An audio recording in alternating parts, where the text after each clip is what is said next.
ये कि पाकिस्तान का वो कौन सा डर था जिसको दिखाकर अमेरिका ने भारत से कहा कि मान जाओ इनके साथ बहुत बुरा हो जाएगा।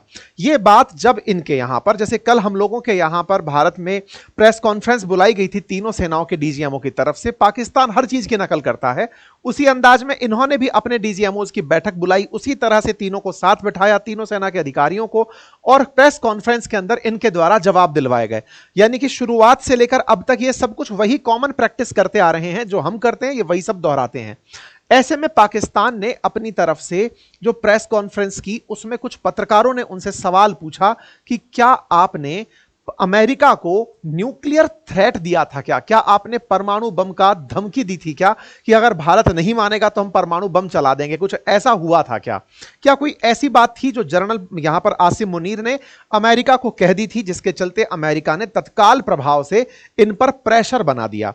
क्या पाकिस्तान के अंदर जो national commission on atomic energy है, या फिर जिसको इनके नेशनल कमांड सेंटर कहते हैं, जो कि न्यूक्लियर एनर्जी को लेकर के रिएक्शन पर काम करता है, न्यूक्लियर एनर्जी का यूज कब होना है या न्यूक्लियर बम का यूज कब होना है, उसको लेकर जो बैठक बुलाई जाती है, बोले उस बैठक से कुछ डिसाइड हुआ था क्या? खैर, ये सब बातें ये रिएक्ट कर रहे थे और इन्होंने कहते हुए सिर्फ इतना कहा कि देखो ये तो आप सभी जानते हो कि जब दो देश न्यूक्लियर कैपेबल हों, जिनके पास परमाणु बम हो, और अगर वो युद्ध करने उतरें तो युद्ध करने में दोनों ही देश इस बात को लेकर सजग रहते हैं कि परमाणु बम संपन्न राष्ट्र युद्ध नहीं लड़ सकते। तो इसका मतलब कहीं ना कहीं तो कोई ऐसा ट्रिगर पॉइंट आ गया था जो परमाणु हमले की तरफ चीजों को ले जा रहा था। अब ये आप कंक्लूड कैसे कर सकते हैं, मैं आज के सेशन में वो सारी बातें आपके साथ साझा कर रहा हूं कि पर्दे के पीछे आफ्टर ऑल हुआ क्या था। क्योंकि ये जो कहानी है ये कोई बताएगा नहीं, बस केवल आप तक इंपैक्ट बताए जाएंगे, आप तक कुछ इस तरह की लीड्स दी जाएंगी जिनसे आप खुद तार जोड़ लें तो बेहतर है। आपके अंदर का सीआईडी और दया निकल कर आ जाए तो बात अलग है, अदरवाइज तो आपको ये सारी बातें केवल कहानी सी लगेंगी।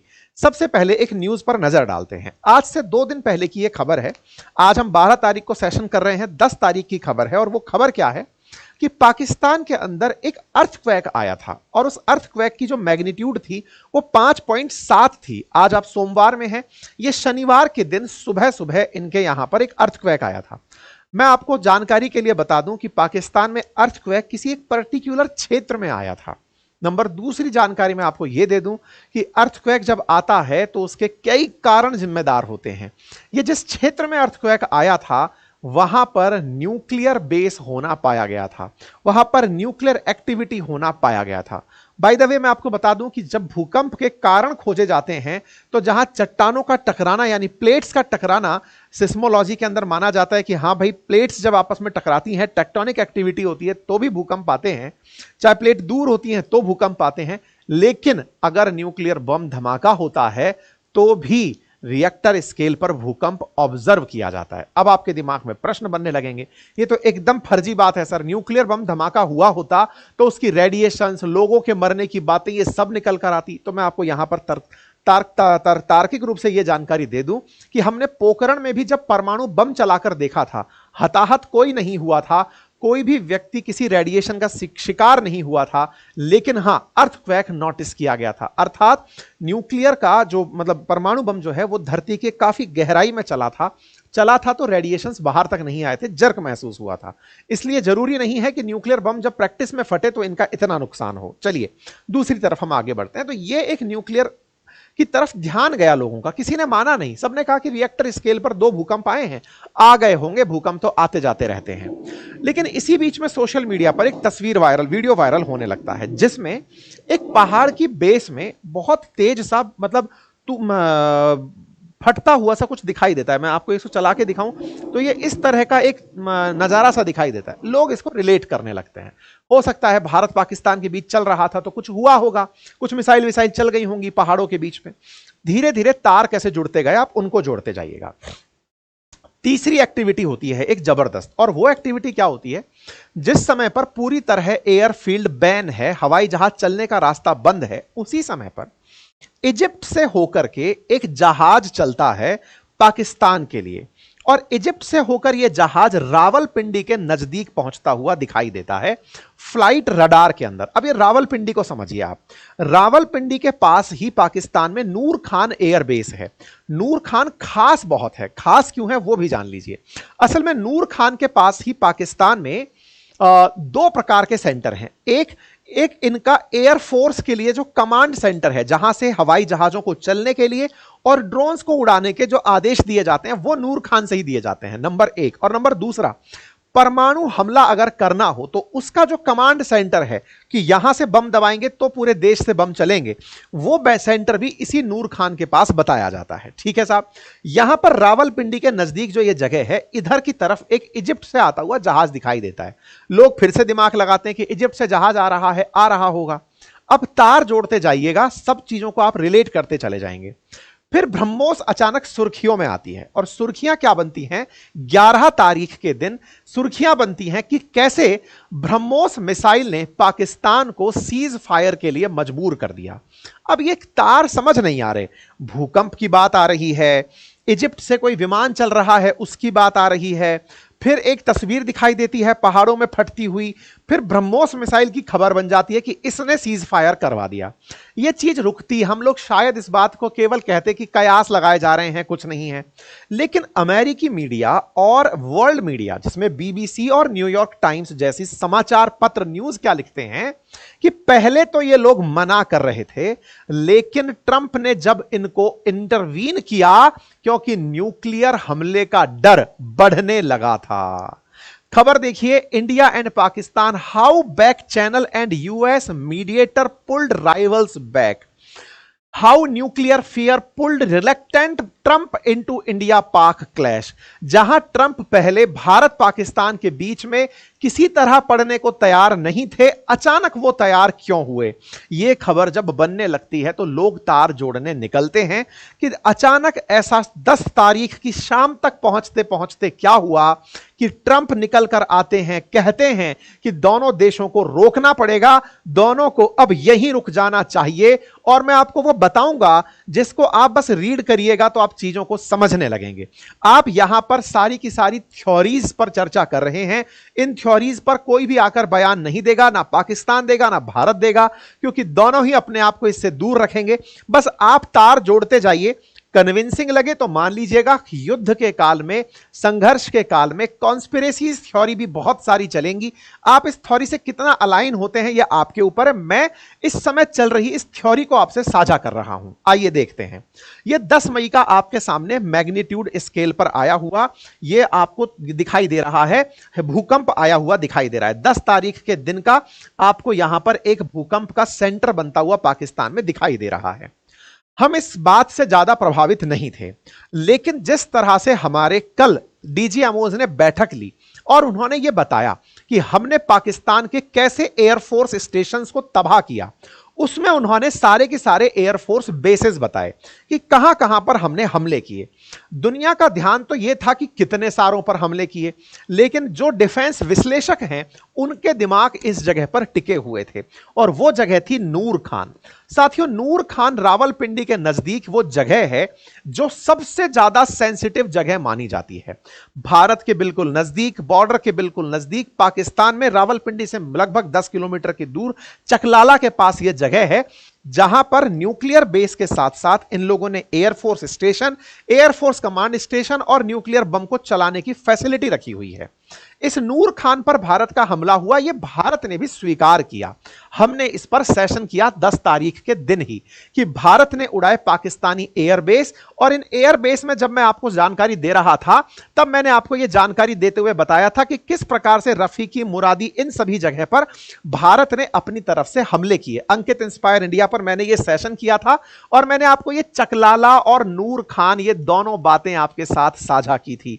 मैंने बताया था कि चकलाला और ये 10 किलोमीटर की रेंज पर है, जहां पर जॉइंट स्टाफ हेडक्वार्टर है, और नूर खान एयरबेस है। यहां पर भारत के द्वारा टारगेटेड हमला हुआ। यह मैंने आपको 11 तारीख के दिन बताया, जब 10 तारीख के दिन भारत ने यह हमला किया। 11 को हमने यह रिपोर्ट किया। 10 तारीख के दिन का ही यह न्यूज आपके सामने है। इसी क्षेत्र में आया हुआ एक भूकंप ऑब्जर्व होता है कि यहां पर एक भूकंप ऑब्जर्व किया गया मॉर्निंग टाइम के अंदर ही, जिसको रिएक्टर स्केल पर कहीं 4, कहीं 4.5, कहीं 5.1 आदि से नापा गया। कोई ऑफिशियल मीडिया हाउस इस बात को कवर नहीं कर रहा था। क्या नहीं कवर कर रहा था? एक नेपाल कॉरेस्पॉन्डेंट नाम से ट्विटर हैंडल है, इससे किसी को लेना देना भी नहीं था कि न्यूज क्या चल रही है। ये भाई साहब एक न्यूज कवर करते हैं 11 तारीख के दिन शाम को 4:45 बजे, और कवर क्या करते हैं कि रेडिएशन रिपोर्ट की जा रही है। कहां रिपोर्ट की जा रही है इस बारे में ये लिखते हैं कि बुद्धा स्माइलिंग अगेन। आपको याद हो तो भारत ने जब परमाणु परीक्षण किया तो उसे बुद्धा स्माइलिंग नाम दिया था। शुरुआत में जब हमारा 2 बार परमाणु परीक्षण हुआ, जो पहले वाला था उसको हमने स्माइलिंग बुद्धा नाम दिया था। हमने परमाणु बम का जब परीक्षण किया, ऑपरेशन शक्ति दूसरी बार रखा, तो जब हमने परमाणु बम का परीक्षण किया था उस समय पर स्माइलिंग बुद्धा नाम था। टाइटल रखा गया कि बुद्ध फिर से मुस्कुरा गए हैं, और टारगेट दिया गया रावलपिंडी में ऐसा हुआ है। बकायदा तस्वीरें जारी होने लगी कि यहां पर कुछ ऐसा हुआ है जो कि कंट्रोल से परे चला गया है।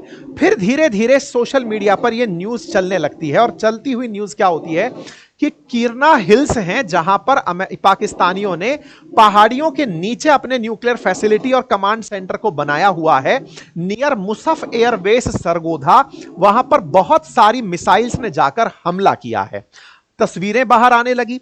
इन हिल्स में जनरली ऐसा होता है कि ये न्यूक्लियर फैसिलिटी पहाड़ों के नीचे सुरक्षित रखी जाती है, ताकि अगर गलती से रेडिएशन भी लीक हो तो पहाड़ फट के बाहर ना जाए। इस तरह से खबर बनती है, it is very likely that Paki's nuke were targeted in this strike and there have been multiple hits on the complex. Destruction of Mushaf airbase runway prevented Paki fighter from running interference. इस जगह पर जाकर के हमले हुए। अब ये सब बातें हम सोशल मीडिया के दौर में यह मान करके कि हो सकता है ये फर्जी खबरें हों। अब तो आपको केवल ये कॉन्स्पिरेसी थ्योरी है, आपको इस थ्योरी के अंदर आपको विश्वास करना है, ये आपके ऊपर है, नहीं करते आपके ऊपर है। जो तार जुड़ते जा रहे हैं आप उस तरफ जाते जाइए। आप अगर कंक्लूड कर पाए कि हां कुछ ऐसा हुआ हो तो ठीक है, अदरवाइज तो जैसे जा रही है चलने देते हैं और आगे बढ़ते हैं। आगे बढ़ते हुए फ्लाइट रडार का एक डेटा साझा होता है, और उस डेटा में यह दिखाया जाता है कि यूएस का एक डिपार्टमेंट ऑफ एनर्जी का एयरक्राफ्ट है जिसको पाकिस्तान को दिया हुआ है लंबे समय से। वो एयरक्राफ्ट अचानक उड़ता हुआ दिखाई देता है। वो एयरक्राफ्ट उड़ करके इसी तरफ जाता हुआ दिखाई देता है। थोड़ी देर पहले मैंने क्या बताया था, इजिप्ट का एक एयरक्राफ्ट उड़ता हुआ दिखाई दिया था। ऐसे ही यूएस डिपार्टमेंट ऑफ एनर्जी परमाणु जो एनर्जी है उसको कंट्रोल करता है अमेरिका में। अमेरिका ने इसे पाकिस्तान को सौंपा हुआ था। यह हवाई जहाज हवा में ट्रैक होता है। इसी के साथ साथ एक और हवाई जहाज ट्रैक होता है जो कि पाकिस्तानी आर्मी का प्लेन है, और वो आर्मी का प्लेन बड़ा ही वियर्ड रूट लेता हुआ, मतलब कि ये उड़ा फिर वापस आया, कुछ इस तरह का रूट लेता हुआ फ्लाइट रडार पर नोटिस होता है। फिर एक ट्वीट चलने लगता है, और ट्वीट क्या चलता है कि इजिप्ट का एयरप्लेन जो है ना वो पाकिस्तान पहुंचा है। इजिप्ट का पाकिस्तान से कोई कनेक्शन नहीं, ना ही ये तुर्की की तरह इनके साथ आने की बात कहा था। दूर दूर तक इन लोगों का कोई लेना देना नहीं था। हां, इजिप्ट भारत से भी बहुत अच्छा है, वो भारत से भी वेपन खरीदना चाहता है और पाकिस्तान के साथ ओआईसी के अंदर भी बातचीत करता है। तो ऐसे में इजिप्ट का पाकिस्तान से कोई प्रेम नहीं है। लेकिन इजिप्ट का यहां पर प्लेन उड़ता हुआ देखा जाना एक न्यूज पर दिमाग पहुंचाता है, और वो है कि यहां पर कुछ इमरजेंसी शिपमेंट आया है, और वो शिपमेंट है बोरोन को लेकर आया हुआ। ये बोरोन क्या है? ये बोरोन एक एलिमेंट है जिसके बारे में कहा जाता है कि अगर न्यूक्लियर लीक कहीं पर हो जाए तो बोरोन डाल करके रेडिएशंस को कंट्रोल किया जा सकता है। तो बोले यहां से भर करके बोरोन आया है, और वो बोरोन जो है ना वो इजिप्ट में नाइल रिवर की तलहटी में पाया जाता है, नाइल रिवर के डेल्टा में पाया जाता है, पर्याप्त मात्रा में पाया जाता है। ऐसे में ये बोरोन यहां पर पाकिस्तान में पहुंचाया गया, और इस पाकिस्तान में पहुंचा करके इसे जो रेडियो एक्टिविटी रिलीज हुई उसको कंट्रोल करने में यूज किया गया। यह फ्लाइट रडार का डेटा आता है, और उस डेटा में दिखाया जाता है कि इजिप्ट का एक फाइटर जेट रावलपिंडी के नजदीक उड़ता हुआ, फाइटर जेट नहीं इनका, इजिप्ट का एक मालवाहक जहाज जो है वो यहां पर रावलपिंडी के नजदीक देखा गया। तो अब सब तार जुड़ते गए। पहला तार जुड़ा कि अर्थक्वेक आया, दूसरा तार जुड़ा कि वहां से आग लगने की निशानी बनी, तीसरा हमने खुद कहा कि हमने उस जगह को निशाना बनाया, चौथा अमेरिका का एक जहाज अचानक रूट बदल के वहां जा रहा है, पांचवा इजिप्ट जिसका कोई लेना देना नहीं है रावलपिंडी से, वो रावलपिंडी में जा रहा है, रिलेट होता है कि वहां पर बोरोन मिलता है। ये सब बातें चल रही हैं। इन सभी बातों के अंदर बोरोन की जो खबर है ये तेजी से फैलने लगती है कि बोरोन इस क्षेत्र में पहुंचाया जा रहा है। हेडलाइन बनने लगती है कि इजिप्ट एयरफोर्स का एक कार्गो है जो पाकिस्तान पहुंचा है, arrived in Pakistan from China, China होते हुए वो इस क्षेत्र के अंदर पहुंचा है। इस तरह की खबर पहुंचने लगती है। ये 10 तारीख का दिन है। सुबह ये सब चल रहा होता है। शाम को आते आते शाम 5:30 बजे ट्रंप का ये संदेश आ जाता है और ट्रंप अपने संदेश में कहते हैं कि मैंने दोनों देशों को युद्ध के लिए रुकवा दिया है, दोनों को कांग्रेचुलेशंस। अभी सुबह तक ये सब हो रहा है, शाम को अचानक ट्रंप बीच में आ जाते हैं। ऐसा क्या घटित हुआ जिसको हम और आपने समझा ही नहीं? मतलब कुछ ऐसा था जो कि सुबह तक की घटनाओं से रिलेट नहीं हो रहा था कि ट्रंप अचानक कैसे आ गए। अब इस बीच में क्या हुआ उसको आप ऐसे समझिए। इस बात में कितना दम है कि ये कुछ न्यूक्लियर हमले जैसी कोई बात थी, उस बात को कैसे समझ सकते हैं? अब वहां आइए। देखो, ट्रंप का जो पहला संदेश था ना, वो शाम को 10 तारीख के दिन शाम को 5:30 बजे था, जिसमें वो एक ही लाइन बोल रहे हैं कि दोनों देशों ने तुरंत प्रभाव से सीज फायर के लिए अपने आप को तैयार कर लिया है, इसकी मैं बधाई देता हूं। लेकिन एक बड़ा सवाल था कि इससे एक दिन पहले तक ट्रंप से या जेडी वैंस से किसी से भी पूछा गया, तब तक तो ये लोग ये कहते रहे कि ये भारत और पाकिस्तान का आपसी मामला है। इस आपसी मामले के बाद अचानक ऐसा क्या होता है कि ट्रंप कहते हैं कि मैंने कहा सीज फायर करो और कर लिया। हम 48 घंटे से इन लोगों को शांत कराने में लगे हुए थे। या तो तुम पहले झूठ थे या तुम अब झूठ हो, दोनों में से सही क्या है ये नहीं पता। तुमसे 48 घंटे पहले भी 24 घंटे पहले भी बयान लिए गए थे। तुम दोनों तरफ से पहली बार बोले कि ये उनका इंटरनल मामला है, ये दोनों देश लंबे समय से आतंक से जूझ रहे हैं, इनको झगड़ के निर्णय ले लेना चाहिए। तुम अचानक बीच में आते हो, ये समझ नहीं आता। चलो हम लोग सोचते हैं कि दोनों ने कुछ तय किया होगा, पाकिस्तान के डीजीएमओ का कॉल आया, भारत मान गया, भारत ने इंफॉर्म किया, इन्होंने अपनी तरफ से बोल दिया। ये थोड़ा कम पचा।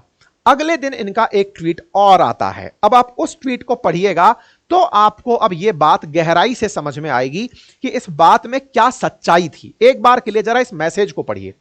ट्रंप का अगले दिन जो ट्वीट था उसकी भाषा लिखी गई है, the current aggression that could have lead to the death and destruction of so many and so much. Millions of good and innocent people could have died. लाखों की संख्या में सामान का नुकसान और लाखों लोग मारे जा सकते थे। ये जो शब्द का उपयोग है जिसको ये पहले नहीं किए, ये इस बात को जब यूज किए तो इसका कोई तो संदेश था जो ये अपनी बातों से देना चाह रहे थे कि ये तो मैंने रुकवा दिया। और ऐसे में ये थैंक यू बोलते हुए नहीं चुप हो रहे हैं कि अरे भाई धन्यवाद, तुम दोनों देश मान गए, इसका धन्यवाद, क्योंकि ये बहुत बड़ी दुर्घटना हो सकती थी। कौन सी बड़ी दुर्घटना? दुर्घटना ये कि हम जिस एस्केलेशन के मोड में जाने वाले थे, हम ऑलरेडी सीमित झड़प से ऊपर निकल चुके थे। हम युद्ध के 7वें पड़ाव तक पहुंचने वाले थे जब एक दूसरे पर परमाणु हमले या जनसंहार की बातें हो रही थी। असल में हुआ यह कि हम लोग 5वें स्टेज तक पहुंच गए थे युद्ध के। 6ठे स्टेज पर जब परमाणु हमलों की धमकी शुरू होती है और 7वें में सर्वनाश होता है, हम इसमें एंट्री करने जा रहे थे। हम इसमें एंट्री करने जा रहे थे से क्या मतलब है, अब उसको आप तारों से जोड़ते चलिएगा। आपको जयशंकर साहब के ट्वीट से इस पूरी कहानी को रिलेट कराता हूं। देखो, 7 तारीख के दिन जो शुरू हुआ, 8 तारीख के दिन शुरू हुआ, ये सारी खबरें हमने आपको दिखाई कि कैसे इन्होंने जयशंकर साहब को रिपोर्ट किया। जयशंकर साहब ने मार्को रूबियो को बताया कि क्या चल रहा है, जयशंकर साहब ने बताया, सब बातें ये चलती रही। मार्को रूबियो की बातें चलती रही, सब चलता रहा, सब चलता रहा। इंटरेस्टिंग बात यह है कि भारत अमेरिका को इन्फॉर्म कर रहा था, लेकिन अमेरिका को इन्फॉर्म करते करते अगर आप न्यूज में एक लाइन देखेंगे तो आप खुद चौंकेंगे, और वो क्या है कि जयशंकर साहब ने 11 तारीख के दिन चर्चा की है फॉरेन मिनिस्टर बद्र से, जो कि इजिप्ट के हैं। उन्होंने कहा कि फॉरेन मिनिस्टर इजिप्ट का मेरे पास कॉल आया है और उन्होंने टेररिज्म के बारे में तो 100 बातें की थी जो की थी, लेकिन इंडिया और इजिप्ट एक दूसरे के साथ आगे काम करेंगे। चीजें रिलेट करते जाइएगा। इजिप्ट का इस बीच में भारत के साथ कॉल आना और हमारे विदेश मंत्री का यह दिखाना कि इजिप्ट का मेरे पास कॉल आया है, अगेन एक तरफ ध्यान आकर्षित करता है कि इजिप्ट ने कल ही तो इनके पास बोरॉन भेजा है। बोरॉन भेजते ही भारत के पास कॉल आया है। चल क्या रहा है, खुद यहां पर यह बात लिख रहे हैं कि दोनों मिलियंस ऑफ मिलियंस लोग मारे जा सकते थे। अब और आगे जोड़ते जाइए। आगे जोड़ते हुए यहां पर खबर कुछ इस तरह से बनती है कि भारत ने इन ठिकानों पर हमला करने के लिए ब्रह्मोस का उपयोग किया था। For the first time ever India likely used a BrahMos supersonic cruise missile to attack dozens of Pakistan air bases। Bharat ने असल मायने में ब्रह्मोस से पाकिस्तान के इन सभी ठिकानों पर हमला किया था। पाकिस्तान के जिन ठिकानों पर हमला किया वो हमने अपने डीजीएमओ की बैठक में दिखाया कि किस तरह से इन सेंटर्स पर ब्रह्मोस से हमला हुआ। ब्रह्मोस भारत की वो क्रूज मिसाइल जो दुनिया की फास्टेस्ट क्रूज मिसाइल 2.8 मैक के साथ मानी जाती है, धरती के समानांतर चलने वाली वो क्रूज मिसाइल जिसे पाकिस्तान रोक नहीं पाता। 2022 में भी जब हमने चलाई थी तो मियां चानू में जाकर गिरी थी, पाकिस्तान को पता नहीं चला था। यही सुपरसोनिक क्रूज मिसाइल इस बार हमने फिर चलाई इनके इन सारे एयर बेसेस को खत्म करने के लिए। अब आपके दिमाग में सवाल बनने लगेगा, हमने क्रूज मिसाइल चलाई, जाकर के उनके ठिकाने पर पहुंची, भारत और रूस के द्वारा संयुक्त रूप से बनाई गई ये ब्रह्मोस मिसाइल जैसे अब फिलीपींस भी कहता है कि वो भी खरीदेगा, ये हम इस बात पर इतना महत्व क्यों दे रहे हैं? इसलिए दे रहे हैं, यदि ये सब नहीं होता तो कल यानी 11 तारीख के दिन शाम को आप एक न्यूज और देखते हैं जिसमें देश के रक्षा मंत्री कहते हैं कि ब्रह्मोस अब सिर्फ एक मिसाइल नहीं है, यह हमारी सेना की ताकत और सरहद की सुरक्षा के प्रति हमारे संकल्प का प्रतीक है। भाई साहब, ब्रह्मोस की जो तारीफें हुई उसके साथ जोड़ दिया गया कि अब भारत और रूस मिलकर के लखनऊ के अंदर यानी उत्तर प्रदेश के अंदर ब्रह्मोस बनाने का एक नया कारखाना डाल रहे हैं जिसमें भारत 50.5% हिस्सेदार बनेगा और रूस 49.5% हिस्सा बनेगा। तो ये सारे तार कहां जा रहे हैं? तार जा रहे हैं कि ब्रह्मोस की काबिलियत ने इतना खुश कर दिया पूरी इंटरनेशनल कम्युनिटी को। आपको बाय द वे मालूम हो, हमसे ब्रह्मोस खरीदने में इजिप्ट भी इंटरेस्ट शो कर चुका है, फिलीपींस शो कर चुका है। ये सब वो हैं जिन्होंने डेमो देखा है। ब्रह्मोस का इंपैक्ट हमने नूर खान पर दिखाया। इजिप्ट के विदेश मंत्री का हम तक कॉल आया कि भारत ने उनके परमाणु कमांड सेंटर को ही उड़ा दिया है। भारत के द्वारा नूर खान के एयर मोबिलिटी कमांड सेंटर को नूर खान में उड़ा दिया गया है। भारत ने यह बात अपने डीजीएमओ की बैठक में केवल इतनी कही कि हमने सटीकता से जिन टारगेट को नष्ट करना था उन्हें नष्ट कर दिया है।